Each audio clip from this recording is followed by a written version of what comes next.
if you're gonna like help someone, or I don't know, do something good or do something meaningful or something like that, like it doesn't matter if you're scared or not. Like you have a reason to just push through it. And hello, everybody, and welcome to MentorZ. Today we have on Thormeirer, who's all about the art of doing and documenting the journey.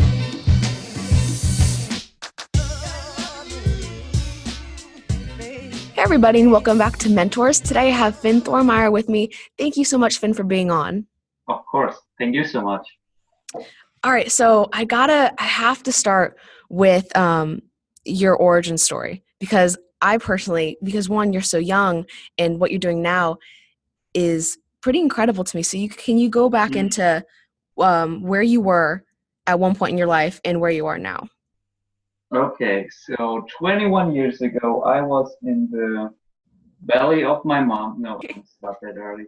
No, I think maybe the most interesting point is 1 year ago, actually, I was still in college. I was studying physics and philosophy in Germany. And I think it went how it often goes for people in college. I studied because everyone else around me studied. Like all the people I knew from high school studied, my parents studied, my big sister studied. So for me, it wasn't really a question of whether or not I'm going to study. It was more the question of what I'm going to study. And physics and philosophy, it just felt like the way of least resistance, and so I did that, but I didn't really have motivation. I did the minimum amount to not fail. And pretty much the rest of the time I spent either meeting with people or being at home, playing games, watching videos, all that very relaxed life, but also like very not meaningful life. Like what's the word that's not meaningful, meaningless? I don't know. Anyway, meaningless. Yeah. So, and at some point I realized that this wasn't going anywhere, and I always dreamt about helping people, like just being a person of value, like doing something that makes the world a better place. And I just realized that what I'm doing is just not at all contributing to that. So I dropped out. Like it wasn't as one to the next moment as it sounds now. I spent probably a semester of part-time working and thinking about it and realizing that it's not the right thing to do. And then I told my parents. Obviously, they weren't too happy, but they accepted it. And yeah, I just started to pretty much document my way. And it started with a regular blog on a website. And then it grew from there to social media, Instagram, then YouTube, then Anchor. That's how we met. And now I'm pretty much doing everything. And yeah, I'm just documenting my way of trying to figure out how I can help people. And everything I do is just basically trial and error of trying to realize this. Like right now I'm fundraising for a charity, and it's because I can help people there and I can grow so much from it itself. But it's not like that's the thing I want to do. It's just a means of realizing this dream of myself of just like helping people. And that is just currently the way I'm doing it right now, but I know it will not stay that way, and I will figure other stuff out. Yeah. That was kind of a long answer, wasn't it? No, not at all. I really enjoyed all of it. It really does sound like you're in the middle of this big journey, not of just always in the middle of it.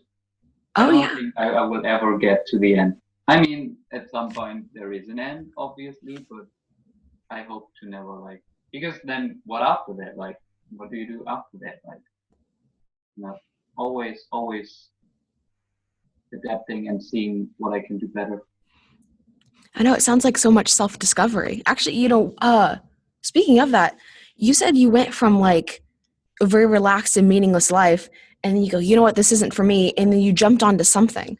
I Yeah. think a lot of kids, or like a lot of people in general, don't know how to make that jump because they'll be complacent. You know, they'll know it's wrong, and they'll want to do more, or they'll want to do better, and they just stay in their sedentary lifestyle. So how did you like push yourself to go do something, and how did you go about that?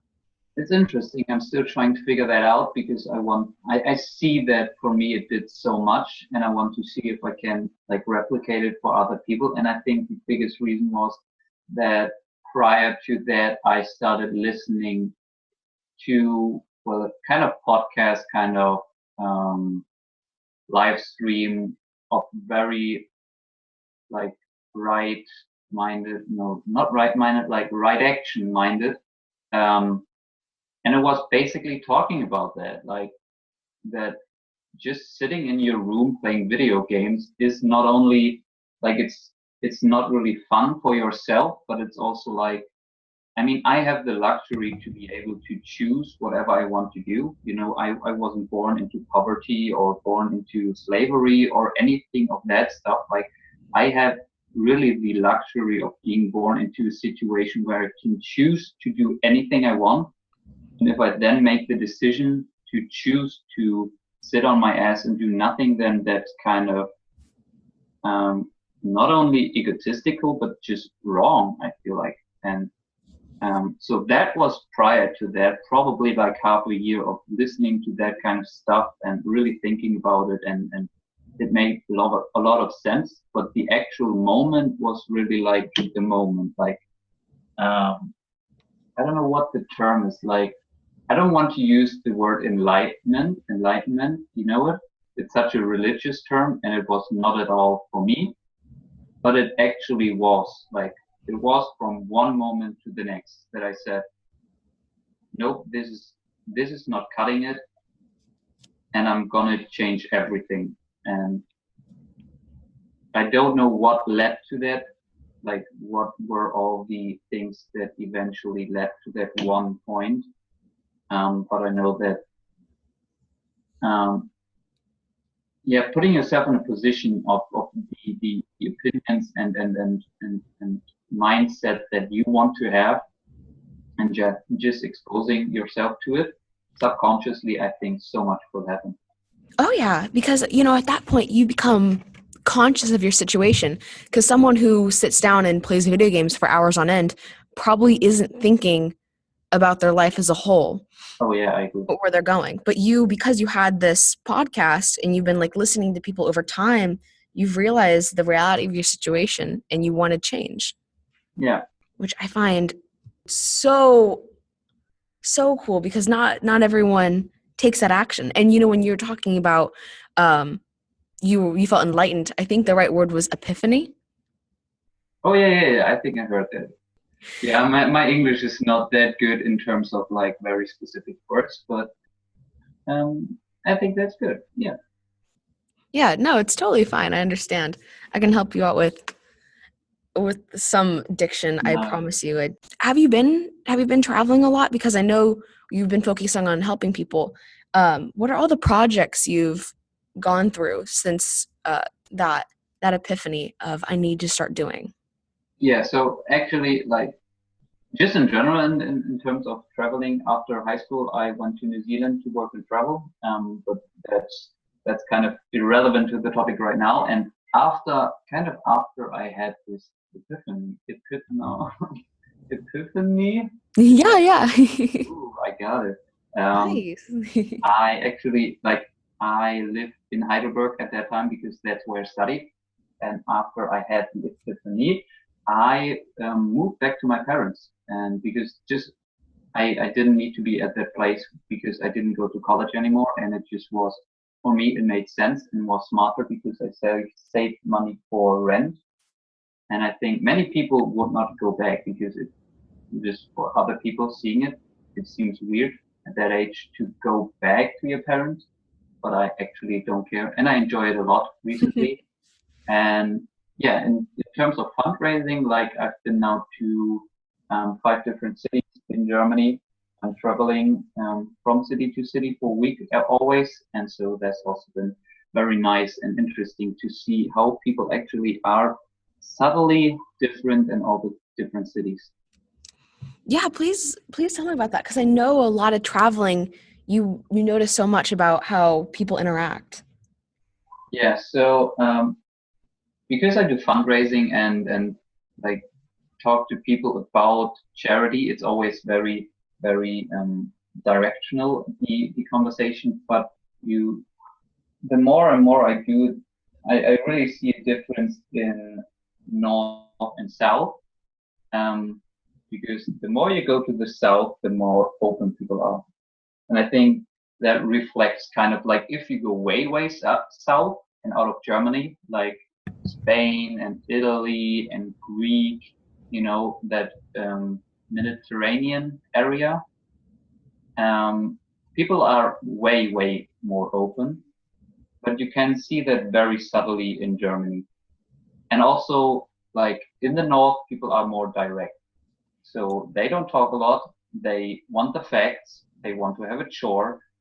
And so, yeah, I would say those things are the main things that you can see. But I mean, I've only been to five cities, so probably learn more.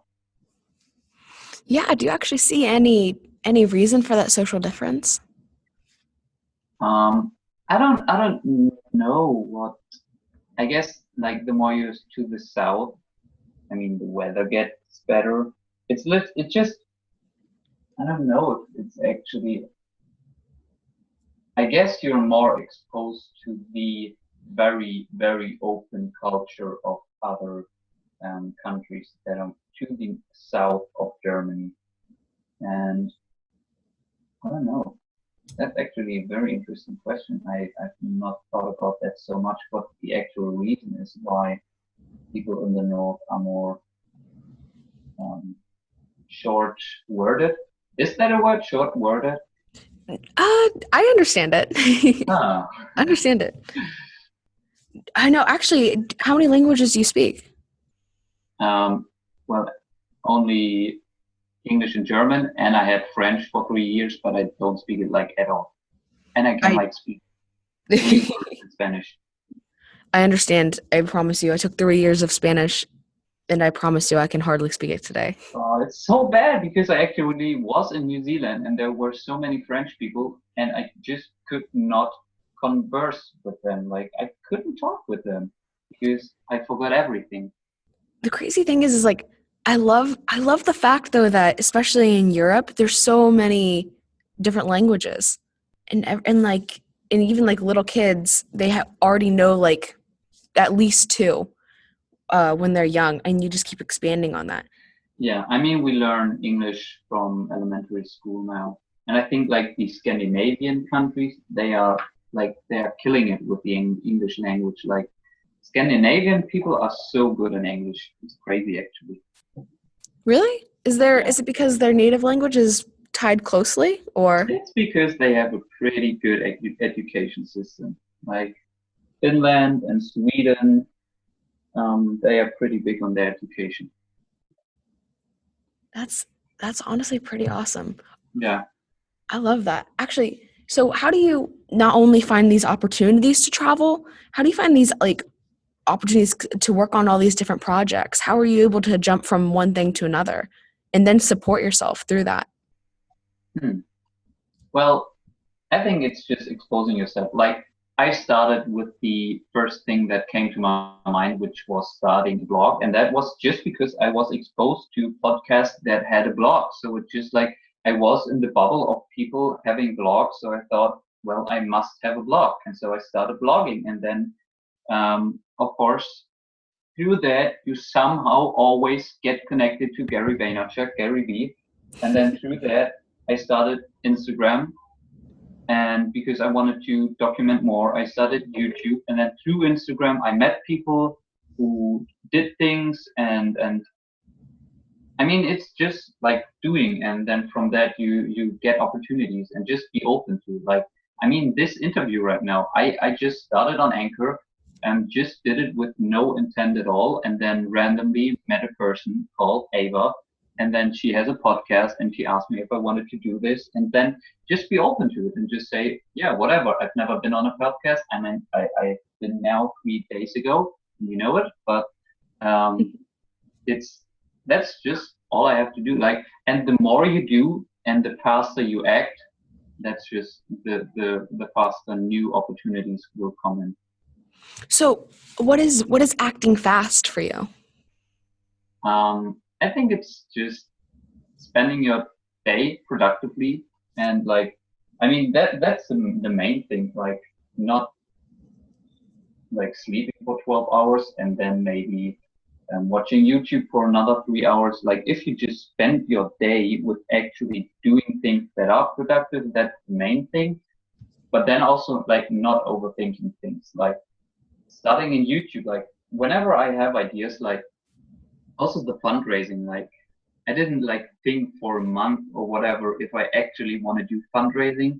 Like, the moment I had the idea, I pretty much looked up opportunities for it. I applied, and then as soon as I could, I actually did it. So not pondering too much about, does it actually work out? Do I actually want to make a YouTube channel? What do I want to make my first video about? Just make your first video, and if it's shit, like, then you do your second video.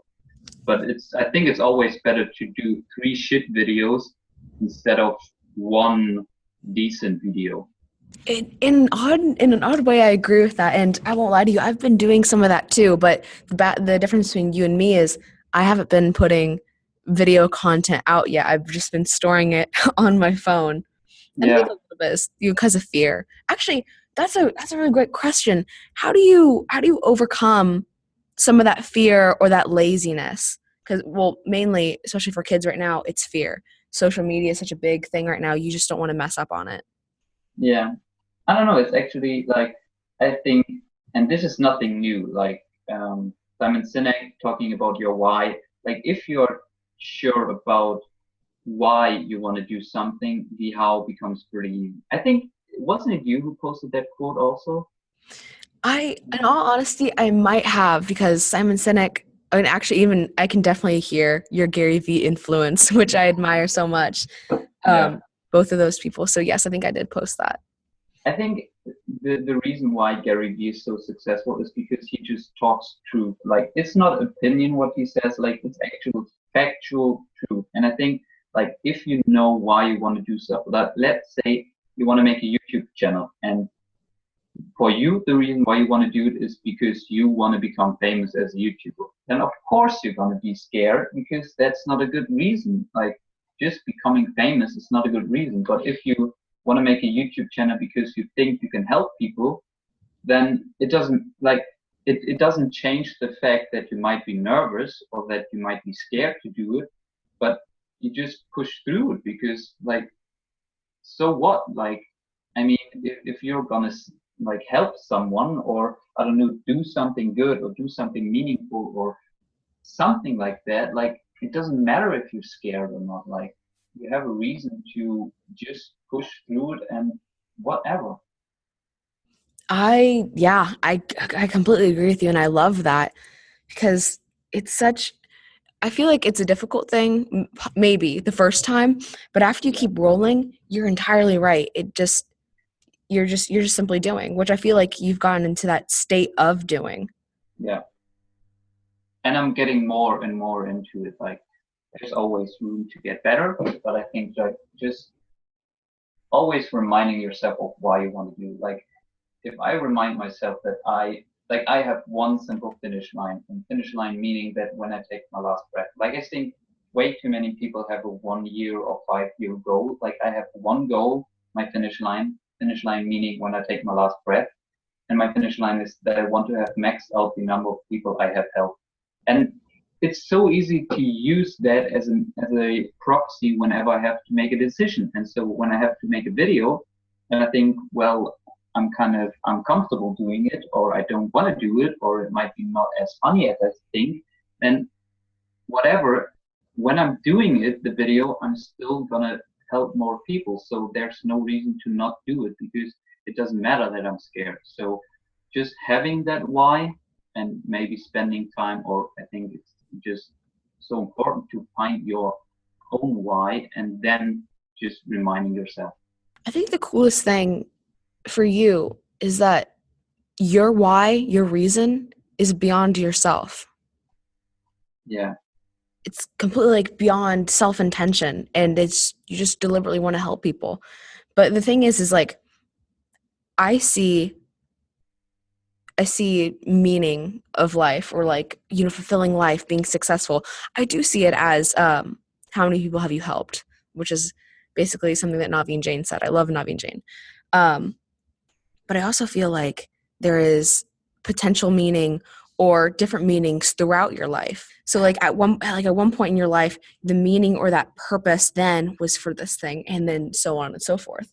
And I feel like you're definitely in that midst of, well, I don't know, you tell me, is there that life, is there this like a, how do I put it, attention of what you are and what you want to become? How do you mean? Like where you're at right now. Yes. And you're satisfied with it, but you also want more.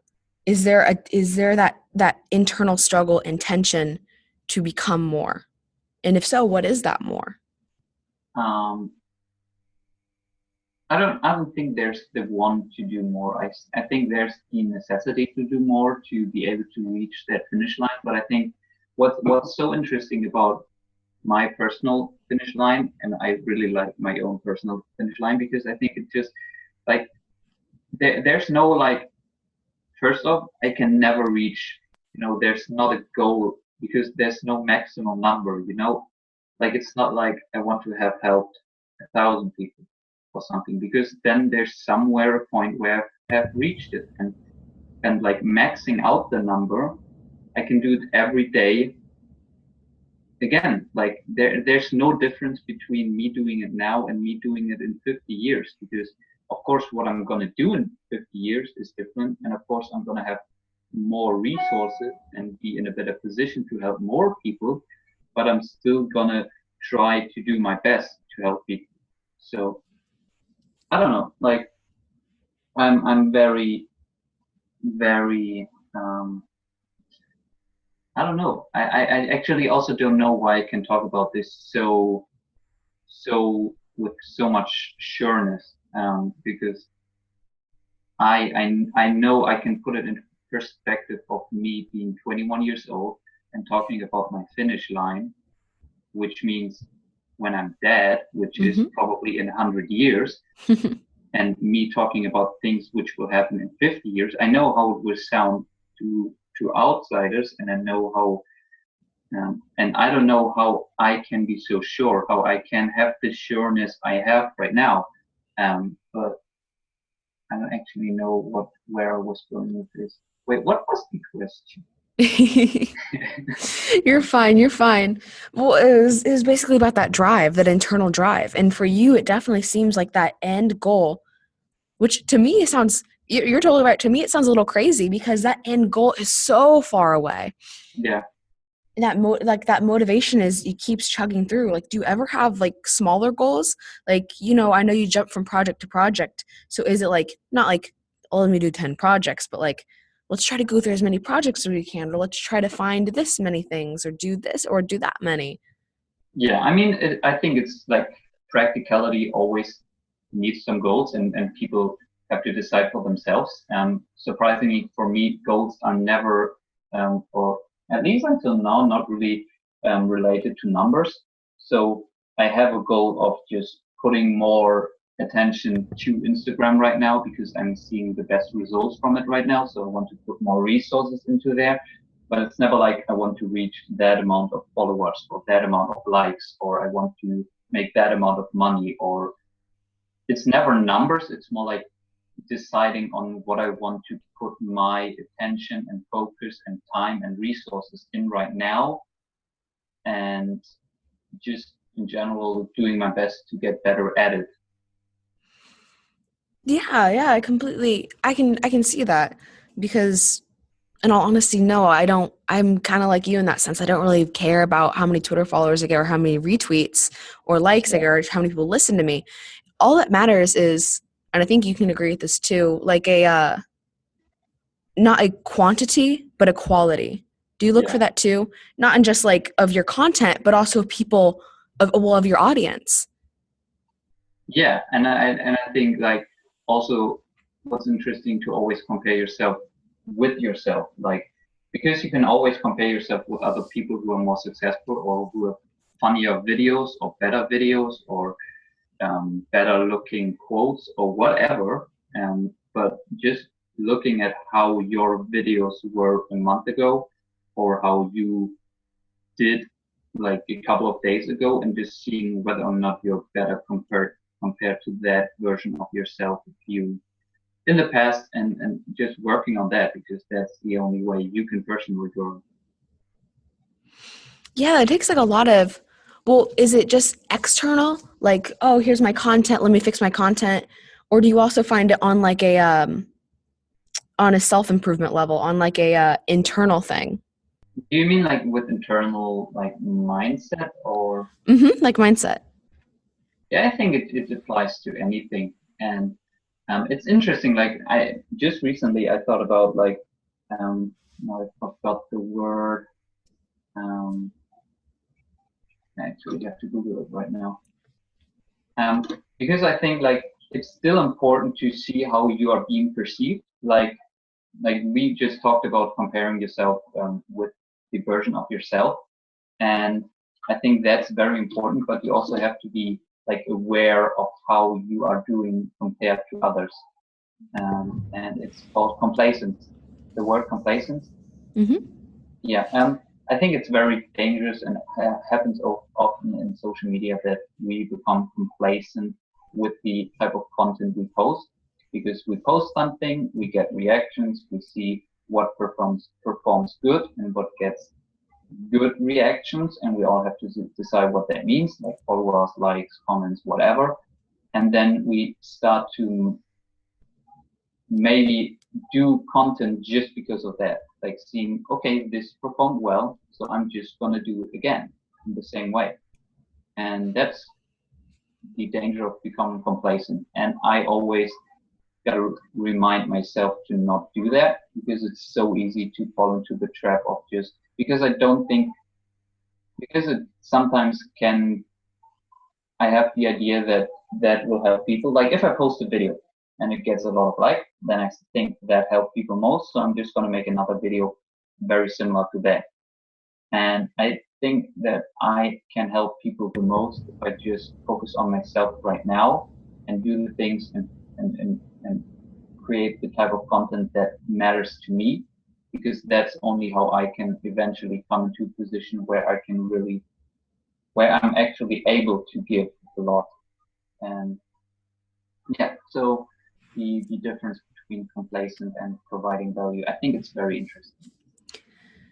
Yeah, when you get into that complacency, it feels like you're just going to start spinning your wheels, and then no one's really going to want to listen to you. Yeah. And that's such a big mess, which I don't feel like you fall into out of what I've seen you produce, because I think what you do is you document, so every day can be something different if you choose it to be different. Yeah. I mean, I've fallen into the trap a couple of times, but yeah, I really want to remind myself to not do that. To give you an example, like I did a video where I screamed inside of a crowd because when I first did it, I actually wanted to do it myself because I realized I feel uncomfortable screaming inside of a crowd just because it's a weird thing to do and everyone sees you. So I wasn't comfortable doing it. So I wanted to just do it to just overcome that feeling. And so I thought, well, I might as well make a video out of that because that makes it even more uncomfortable if I post it afterwards. And of course, that's also why the video performed very well because people like seeing that kind of motivational, inspirational videos where people overcome their fears. And because I got very good reactions, I thought, okay, I'm just going to do that again. I'm just going to go into another crowd and do it just the same thing again in another city. And that time, I didn't do it for myself because I already did it like to overcome that feeling. Like I was still kind of uncomfortable doing it, but the reason why I did it wasn't like this thought process wasn't I have to do that for myself. I just might as well make a video out of that. The thought process was more like, okay, I want to make this again because it performed so well.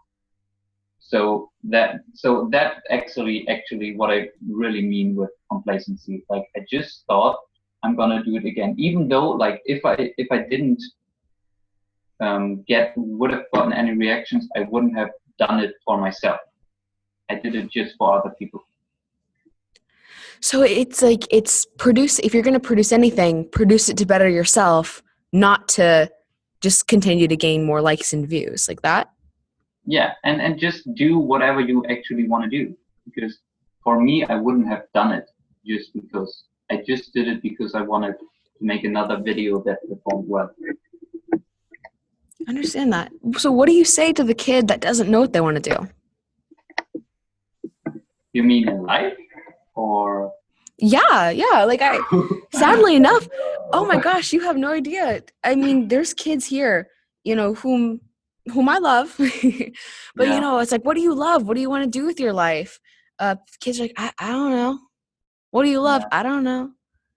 And I'm not going to entirely blame school because as we've kind of discussed, there's a point of complacency of just you being lazy and not doing anything that can lead you to that point of not knowing what you want to do. But some people simply haven't found that that passion, because I feel like that passion for you is like helping people. You're driven to do that. So you're driven to do it so much so that that's your end goal, to help as many people as possible. Yeah. So what do you say to that kid who hasn't figured things out yet? Yeah, I think it's very, of course, like also Gary Vee talks about it, like just try as many things as possible. Like you don't know what you might like if you haven't tried it. But I think it's also very important to have in mind that if you want to like make a living out of that, it needs to be something where you create. So you can either be in a position where you create or in a position where you consume, and this thing needs to be something where you create. So when you have something, and everyone has something that they enjoy doing, but oftentimes for people it's something where they consume, like watching a movie, like just watching sports or reading a book. This is all consumption. The problem is consumption you might enjoy, but the problem is you won't be able to make a living out of that. So you can think about how you can take this thing that you do as a consumption and make something, like give it a spin, so you start creating. So if you actually enjoy reading books, you could add on top the creation part of writing book reviews. So you have still your consumption passion, but you create something. Or if you watch movies, you can do movie reviews, or you can sell movies, or you can promote movies, but it needs to be something where you create instead of consume. So take anything you like. For most people, it's consumption. That's why they struggle so much, and give it a spin so you start creating around it. I actually really, really like that idea. Like that's a new concept to me. Oh my goodness. That can be, and you're totally right. That can be easily applied, because if you want to take like things a step further, if you like reading books, why not make your own book? You know so much about them. Like, why don't you create your own that? Or like, I mean, there's kids in this class who, one of them, Daniel Isaacs, he's making his own movie, making his own short films. Awesome. So, just kids doing things. I honestly love that idea. That's such a good way to take something. That's the main reason why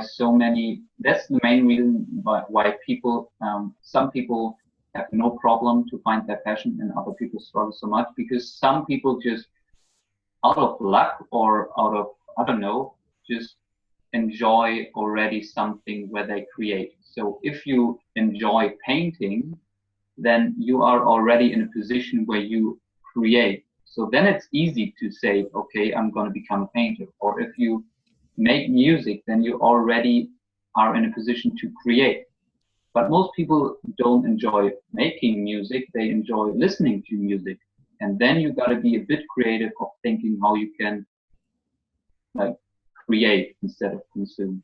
And it can be making music, but it also can be anything else around music. Oh yeah. I feel like anything to stimulate your brain would be good enough, which I mean I entirely love the thought of like how brains work. Actually, this is a question I really love asking. Yeah. This is a very broad question too. How does your brain function? I feel like throughout the conversation we've been talking Oh, about that subtly, but like just in a broad summary, how does your brain work? it works. Uh, Looking for a word again. Um, Always different. For me, the biggest thing that I realize is that it's very much dependent of how I do anything else besides maybe thinking, which is eating, moving, sleeping. So I really notice the way I'm thinking and the way my brain works is very much predicated on how I live my life. And so I try to really focus a lot on that because I'm no neuroscientist, so I don't know if there's actually like people are born more stupid than others, but you can't change it anyway. Like if someone's born with like some weird brain that has better connection than another person, then it doesn't matter to think about that anyway because you can't change it. So again, like comparing yourself to yourself. You can only work on yourself, and that is by eating healthy, working out, sleeping well, and that way you can just personally perform better than you usually do. And that's what I think I try to focus on a lot. And one more quick question. Who are your mentors? My mentors. Huh, very good question. And now I think I know why this podcast is called that way. Actually, I have very like a couple of like when I actually started, I heard a lot of podcasts, and I think just the regular stuff people listen to: Lewis House, Tim Ferriss, obviously Gary Vee, um, Tony Robbins, all the big um, personal growth, I guess, names. Um, but I really, really stopped listening to anything. Even Gary Vee, like probably Gary Vee is the only person I now follow anymore, like at all. There are no other voices pretty much, and that's what I wanted to do because I want to really um, come up with my own ideas. But even Gary Vee, like I think the most interesting thing about Gary Vee, and I think that's just the person I'm going to recommend the most because I just think he's one of the most amazing human beings I've ever seen, just in the way he acts. So anyone can learn so much from him. But I try to not listen to him anymore, and only look what he does.